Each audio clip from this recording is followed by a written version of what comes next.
Masquera say Muri Zimbabwe, welcome to our channel, Zoom Confessions and Deep Secrets. Can I get a channel? Please don't forget to subscribe. Subscriber. Don't forget to comment and share this video. Nasim Zimbabwe, Tagigranya, Buditskwa, na German Adamski, one of my political analysts and a Twitter user, Uyo Abuditsa, could my power struggles within my first families. They are continuing in Zimbabwe that our year. Actually, my tensions are escalating within Zanu-PF, Zimbabwe. There is conflicts of interest. Zimbabwe, my Zanu-PF leaders are ruling power. Zimbabwe, there are two families are ruling power. The one president, Musvangwa, Chris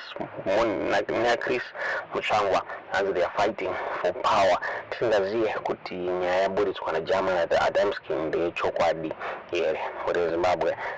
German Adamski wabuda vachinyora pa X endo yavo ndipo murungona apo ranyora vakachiti turmoil in Zimbabwe, power struggles within the first families, as by Dr. Comrade Adamski German.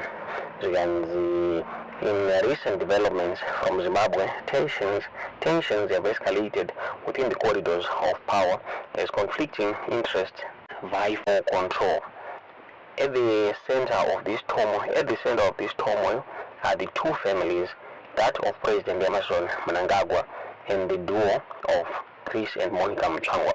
Reports have emerged of alleged misuse of government funds by Chris and Monica, who are accused of funneling money through the information ministry for propaganda purposes. Notably, they are said to have engaged individuals like retarded Martin Yarare, offering Hilux cars as payment. This reported misuse of funds has not gone unnoticed, with the President Mnangagwa reportedly disapproving of such actions. Interestingly, sources suggest that while President Mnangagwa may be at odds with Chris and Monica, his own wife Auxilia has allegedly been involved in similar dealings, albeit through different channels. It's rumored that she has established connections with affluent and youthful individuals, potentially creating a divide within the first families. This internal power struggle has raised eyebrows across Zimbabwe as it pits the country's top leadership against each other.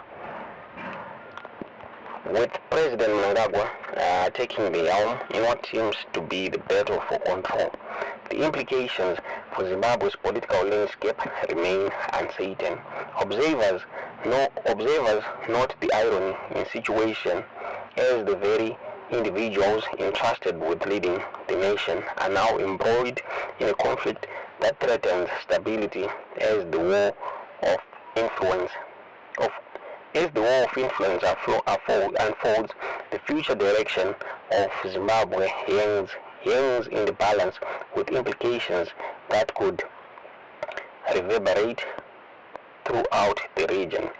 Days are likely to be critical as the power dynamics within Zimbabwe's first families continue to shift. Amidst the uncertainty, one thing remains clear: the struggle for supremacy within the highest echelons of power shows no signs of abating, leaving the fate of the nation hanging in the balance. Chris is apparently not backing down at all. Dunia buritswa na German Adamski achita zinombera Mushe mubatiro Zanu-PF. Chris Mutsvangwa is not going to back down in Zimbabwe. Since there is a struggle for power between the families. The first family, ya President Emerson Mnangagwa na Auxilia Mnangagwa pamochete ni the one ya Monica Mutsvangwa na Chris Mutsvangwa muri Zimbabwe tofunga zvakupfura Monica Mutsvangwa ainzi kupiwa pressure the incident ye-Starlink iyo yakakonzeresa kuti the CEO weZBC awanikwe achiresigna muri Zimbabwe apo vanga vamirira hearing muri Zimbabwe zvakare pakabuda another issue kuti Monica Mutsvangwa misuse funds ZBC through the Ministry the Information Zimbabwe since the satellite provider the Azam TV yakaintroduced yakapiwa tender provider satellite for ZBC irunzi yaipiwa 150,000 annually isina kuonekwa kuti yaifamba sei muri Zimbabwe since so Monica and Chris vaishandisa funds ZBC vaishandisa funds Ministry of Information for their personal gains muri Zimbabwe. Iyo zvatakaona Mutsvangwa achidzingwa muri Zimbabwe achidzingwa as the Minister of War Veterans muri Zimbabwe. So kunoko pane mamwe marumas ari kubuda chinzi Chris Mutsvangwa and Monica Mutsvangwa kutaura kunoko akuzava chinzi Chris Mutsvangwa kutaura kunoko akafly kuDubai is not in the country and kubva adzingwe asati abuditsa any statement is silent pasingazivikanwi kunzi chii chaari kuronga. Vamwe vakutaura vachiti mazuva ano Chris Mutsvangwa is planning to come back achita take over muri Zimbabwe. Chris Mutsvangwa pane mareasons akabuda akawanda achinzi why akafaiwa as the War Veterans Minister. Vamwe vachitaura ivo vachiti aida kureplace aida kubvisa vachiwenga as the VP achida kuenda iye paVP. Vamwe vakataura ivo vachiti inge iri nyaya yekumisuza kwaakaita mafunds muri Zimbabwe. Tisingazivi kuti munoona sei nyaya iyi muri Zimbabwe.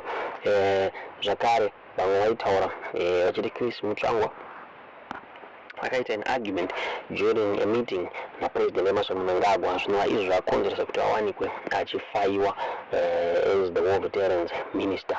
So people are saying Chris Mutsvangwa is not going to break down muri Zimbabwe. Since he's going to come back for President Mnangagwa since nana uvana vakaita sanauta Mzembe vakabuda vachitaura vachiti during the time vaishanda naChris Mutsvangwa akafaiwa kakati one day nenyaya yebehavior yake but he had to come back time yeku ari kuside kwaMnangagwa. So kutaura kwatiri kuita ndenyaya iri kunzi runetsa tisingazodi chokwadi here chabuditswa naGerman Adamski kana kuti inyaya yekunyeba muri Zimbabwe. Tiudze zvamurifunga pamusoro penyaya iyi mucomment section kuti chii exactly chiri kuitika kuna Chris Mutsvangwa. Why is it that akanyarara muri Zimbabwe plus why is it that Monica Mutsvangwa asati afaiwa still why is it that Monica Mutsvangwa achiri muMinistry yeWomen Affairs murume wake akadzingwa basa. Tiudze zvamurifunga pamusoro penyaya iyi mucomment section.